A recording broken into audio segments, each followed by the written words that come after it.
মন্ত্রী হতে পারেন, এমপি হতে পারেন, সরকার প্রধান হতে পারেন, রাষ্ট্রের কোষাগারে চাকরি করতে পারেন, অনেক বড় নেতা হতে পারেন, সমাজের সবচেয়ে বড় লিডার হতে পারেন, সব জায়গায় আপনার দাপট চলেন, আপনি পুলিশ, আর্মি, বিজিবি, মিডিয়ার সবকিছু হতে পারেন।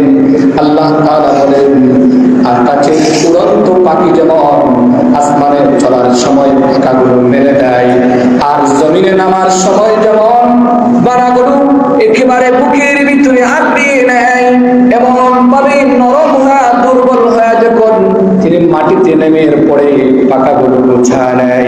আর এই সন্তানেরা শুনে রাখো, তোমরাও তোমার আব্বা তোমার আম্মার সামনে এমন ভাবে যাইবা মনে হবে তুমি আসমানের পাখি তোমার আব্বা আম্মার সামনে গেছো।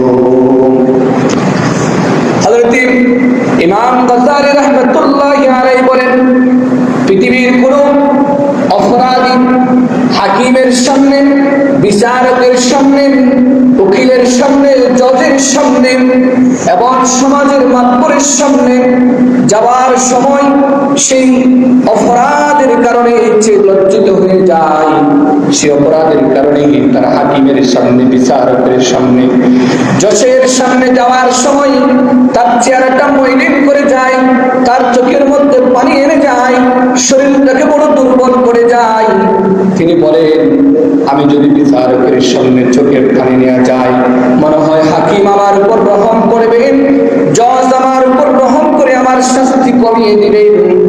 আল্লাহর হাবিব সাল্লাল্লাহু আলাইহি ওয়াসাল্লাম বলেন, একজন অপরাধী যেমন হাকিমের সামনে, বিচারকের সামনে নিজেকে নত করে যায়, নিজেকে কান্না অবস্থায় নিয়ে যায়, নিজেকে দুর্বল অবস্থায় নিয়ে যায়, আরেকজন আব্বা আম্মার সামনে তার সন্তানও একজন অপরাধীর মতো নরম দিল নিয়া, কান্না ভরা হৃদয় নিয়া এবং হৃদয় উন্নত একেবারে ভালোবাসা নিয়া তার আব্বা আম্মার সামনে নিজেকে সমর্থ করবে।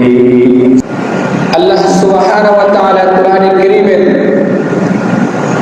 মধ্যে ইরশাদ করেন, ওয়া কাদা রাব্বুকা আল্লা তা'বুদু ইল্লা ইয়্যাহু ওয়া বিল ওয়ালিদাইনি ইহসানা।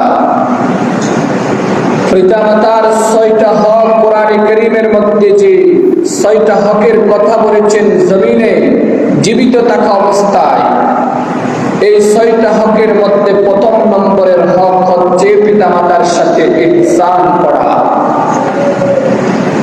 ইহসান অর্থ কি? তাফসীরে কবির নামক একটা গ্রন্থ আছে, এই তাফসীরে কবিরের 5 নম্বর খণ্ড 123 নম্বর পৃষ্ঠায় তাফসীরে কবির ওয়ালা বলেন, পিতামাতার সাথে ইহসান অর্থ হলো, এই আয়াতের ব্যাখ্যা হলো, পিতামাতার ইহসান হচ্ছে এটা, তুমি যখন মায়ের গর্ভ থেকে জমিনে আসছিলা, তোমার খাবার মতো দাঁত ছিল না, চিনার মতো কেউ ছিল না, তোমার পেশাব পায়খানা পরিষ্কার করার মতো শক্তি ছিল না, ভালো মন্দ চিনার মতো বুদ্ধি ছিল না, হাঁটে চলে ফিরে তোমার আয় রোজগার করে নেওয়ার মতো তোমার সাধ্য ছিল না। এমন তো অবস্থায় তোমাকে যেই পরিমাণে ইহসান তোমার আব্বা আম্মারা করছে, বুকে নিয়া, গর্দনায় নিয়া, মাথায় তুলে তোমাকে কোলে নিয়ে এদিক বিদিক দিকে ঘুরে বেরিয়েছে, তোমাকে এক পরম যত্ন মায়া মমতায় লালন পালন করছে, এটা ইহসান। এই ইহসানের বদলায় পিতামাতাদেরকে তারা যখন বৃদ্ধ হয়ে যাবে, তাদেরকে এই একই আচরণে একই ব্যবহারে একই আদর্শে তাদেরকেও পরম যত্নে মায়া মমতায় লালন পালন করা, তাদেরকে ভালোবাসার আদান প্রদান করা, তাদের গুণ পরিষ্কার করা, এইগুলো করার নামই তাফসীরে কবির ওয়ালা বলেন ইহসান। সুবহানাল্লাহ। তাইলে আমাদের সমাজে যে মানুষগুলো আমরা আছি, আমরা কি আমাদের পিতামাতাদেরকে এভাবে ইহসান করি কিনা? এই পরিমাণে ইহসান করা, নামাজ যেমন ফরজ, তাদের এই পরিমাণে ইহসান করা আপনার আমার উপরে ফরজ। তাফসীরে মাজহারি নামক একটা গ্রন্থ আছে, তাফসীরে মাযহারিওয়ালা বলেন ইহসান অর্থ হলো পৃথিবীতে কোন মানুষ আসার মাধ্যম হলো, প্রথম মাধ্যম হলো আল্লাহ, দ্বিতীয় মাধ্যম হলো আব্বা আম্মা।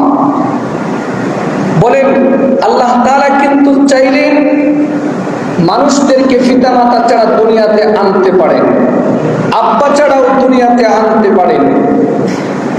এই সব কিছু আল্লাহ তাআলা পারেন, তবে আল্লাহ তাআলা এই রাস্তা বন্ধ করে দিয়েছেন। আল্লাহ তাআলা দুনিয়াতে কোনো মানুষকে আব্বা আম্মা ছাড়া আনবেন না। আল্লাহ তাআলা চাইলে পারেন, এটা হযরতে আদম আলাইহিস সালাতু ওয়াস সালামের আব্বাও নাই আম্মাও নাই, হযরতে হাওয়া আলাইহিস সালাতু ওয়াস সালামের আব্বাও নাই আম্মাও নাই, হযরতে ঈসা ইবনে মারইয়াম আলাইহিস সালাতু ওয়াস সালামের পিতা নাই। আল্লাহ তাআলা চাইলে পারেন, কিন্তু আল্লাহ রাস্তা বন্ধ করে দিয়েছেন। তাইলে প্রথম মাধ্যম হলো দুনিয়াতে আসার প্রথম মাধ্যম হলো আল্লাহ তাআলা, দ্বিতীয় মাধ্যম হলো আব্বা আম্মা।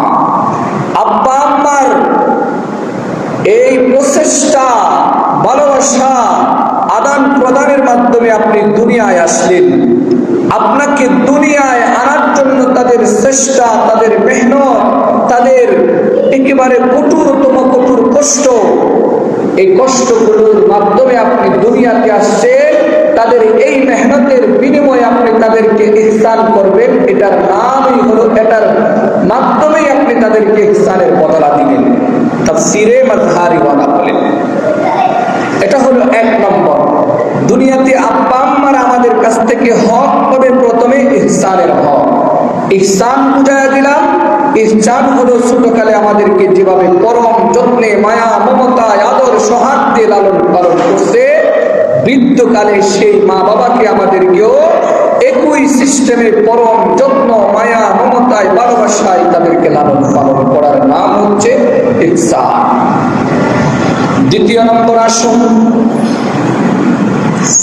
وَقَضَى رَبُّكَ أَلَّا تَعْبُدُوا إِلَّا إِيَّاهُ وَبِالْوَالِدَيْنِ إِحْسَانًا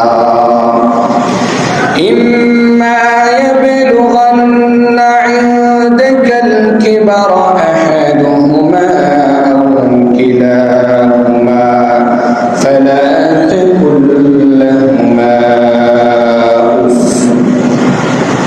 আল্লাহ রাব্বুল আলামিন বলেন দ্বিতীয় নম্বরের সন্তানদের কাছ থেকে পিতামাতারা হক পাবে।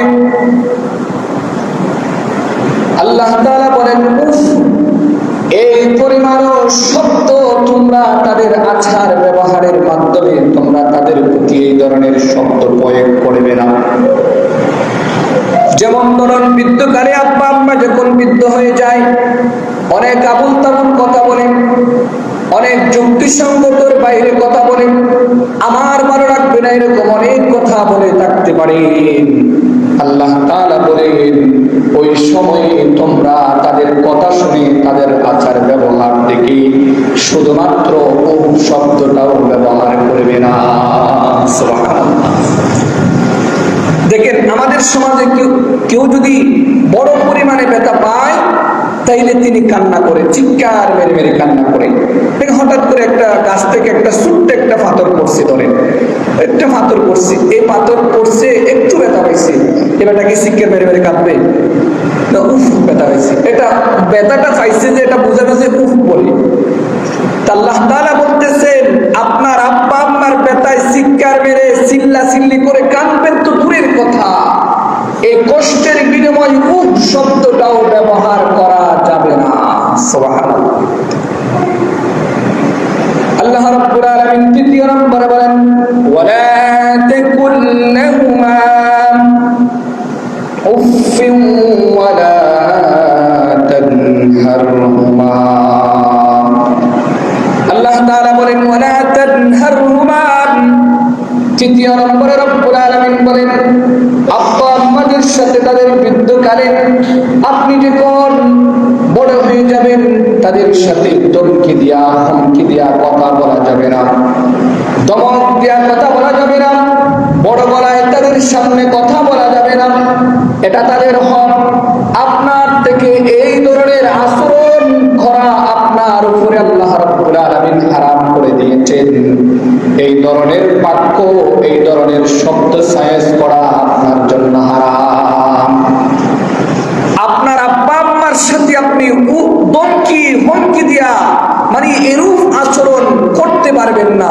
চোখ টেরা করে বলে অনেক সন্তান, আব্বা আম্মা কিছু বেতাল্লা কাজ করছে, চোখ টেরা করে দেখে।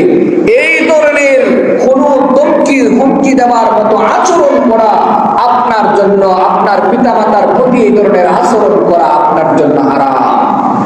এবং এই ধরনের আচরণ না করলে আপনি গুনাহগার হবেন। ولا تنهرهما وقل لهما قولا كريما। আল্লাহ রাব্বুল আলামিন বলেন وقل لهما قولا كريما। চতুর্থ নম্বরে তোমার আব্বা আম্মার সাথে তুমি ভালোবাসার সমর্থপূর্ণ আচরণ করো। তাদের প্রতি আপনার দিলের ভিতরে ভালোবাসা, অগাধ ভালোবাসা থাকার প্রয়োজন লাগবে। আল্লাহ তাআলা বলেন, হে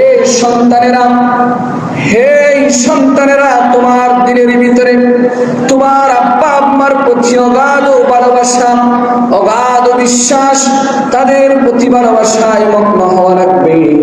তাদের প্রতি ভালোবাসার সদাই আচরণ করা লাগবে, তাদের প্রতি ভালো আচরণ করা লাগবে। আব্বা আম্মা যদি কোনো কটুর কথা বলেন, এর বিপরীতে সত্য কথা বলার মতো সাহস, সত্য কথা বলার মতো দুঃসাহস দেখাবেন না। আল্লাহ তাআলা বলেন ওয়ালা তাকুল লাহুমা কওলান কারীমা। আপনার আব্বা আম্মার সাথে আপনি ভালোবাসার সম্পূর্ণ এবং ভালোবাসা যুক্ত আচরণ করো, যে আচরণের দ্বারা আপনার আব্বা আম্মার উপর সন্তুষ্ট হবে। এই ধরনের আচরণ আপনার জন্য করা, আপনার পিতা মাতার উপরে করা আপনার উপর ফরজ। 4 নম্বর পর্যন্ত গেলাম। আল্লাহ রাব্বুল আলামিন বলেন ওয়াখফিদ লাহুমা জানাহাদ যুল্লি মিনার রাহমা। আল্লাহ রাব্বুল আলামিন বলেন 5 নম্বরের মধ্যে আপনি দুনিয়ার মন্ত্রী হতে পারেন, এমপি হতে পারেন, সরকার প্রধান হতে পারেন, রাষ্ট্রের কোষাগারে চাকরি করতে পারেন, অনেক বড় নেতা হতে পারেন, সমাজের সবচেয়ে বড় লিডার হতে পারেন, সব জায়গায় আপনার দাপট চলেন, আপনি পুলিশ আর্মি বিজিবি মিডিয়ার সবকিছু হতে পারেন।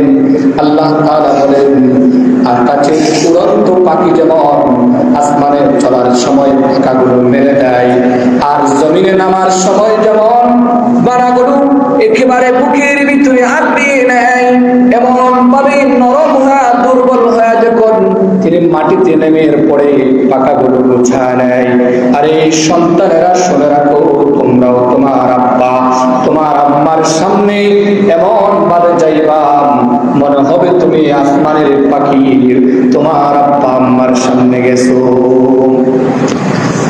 হযরত ইমাম গাজ্জালী রাহমাতুল্লাহি আলাইহি বলেন পৃথিবীর কোন অপরাধী হাকিমের সামনে, বিচারকের সামনে, উকিলের সামনে, জজের সামনে এবং সমাজের মাতবরের সামনে যাওয়ার সময় সেই অপরাধের কারণে যে লজ্জিত হয়ে যায়, সেই অপরাধের কারণে তারা হাকিমের সামনে, বিচারকের সামনে, জজের সামনে যাওয়ার সময় তার চেহারাটা মলিন করে যায়, তার চোখের মধ্যে পানি এনে যায়, শরীরটাকে বড় দুর্বল করে যায়।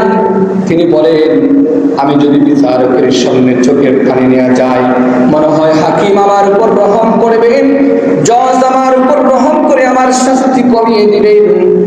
আল্লাহর হাবিব সাল্লাল্লাহু আলাইহি ওয়াসাল্লাম বলেন একজন অপরাধী যেমন হাকিমের সামনে, বিচারকের সামনে নিজেকে নত করে যায়, নিজেকে কান্না অবস্থায় নিয়ে যায়, নিজেকে দুর্বল অবস্থায় নিয়ে যায়, আরেকজন আব্বা আম্মার সামনে তার সন্তানও একজন অপরাধীর মতো নরম দিল নিয়া, কান্না ভরা হৃদয় নিয়া এবং হৃদয় নদ্য একেবারে ভালোবাসা নিয়া তার আব্বা আম্মার সামনে নিজেকে সমর্থ করবে। সুবহানাল্লাহ। এই আচরণটা সন্তানের কাছ থেকে আব্বা আম্মারা আশা করে, শুধু আশা না, আল্লাহ তাআলা এটা ফরজ করে দিয়েছে। এটা আপনাকে করতেই হবে, করতেই হবে। নামাজ যেমন পড়তে হয়, এই আচরণগুলো আপনাকে করতেই হবে। আল্লাহ রাব্বুল আলামিন কোরআনে কারীমের মধ্যে আয়াতগুলো স্পষ্ট করে দিয়েছেন। 6 নম্বরে আল্লাহ রাব্বুল আলামিন বলেন, ওয়াখফিদ লাহুমা জানাহাদ-দুল্লি মিনার রাহমা ওয়া কুর রাব্বিরহামহুমা কামা রাব্বায়ানি সাগীরা। আব্বা আম্মার জন্য দোয়া করা লাগবে। আব্বা আম্মা জমিনে বেঁচে আছেন, তারপরেও তাদের সাথে দোয়া করা লাগবে। আব্বা আম্মার জন্য দোয়া করা লাগবে।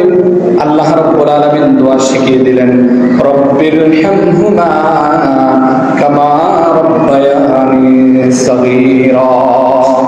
হে রব্বুল আলামিন, দোয়া করবেন আমাদেরকে শিশুকালে যেমন পরম যত্নে মায়া মমতায় বুকে আগলে রাখলো, তাদের সকল ভালোবাসাগুলো আমাদের জন্য উজাড় করে দিল।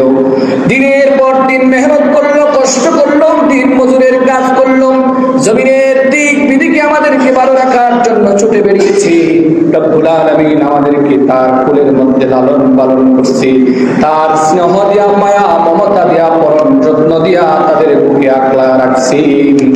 আল্লাহ, আমার আব্বা আম্মা বৃদ্ধ হয়ে গেছে, আজকে আপনি তাদেরকে আপনার রহমতের চাদরের মধ্যে লালন পালন করেন। সুবহানাল্লাহ। আল্লাহ শিখিয়ে দিলেন। তাহলে এই 6টা হক আব্বা আম্মারা আমাদের কাছ থেকে পায় এবং আল্লাহ তাআলা এগুলো ফরজ করে দিয়েছেন আমাদের উপর।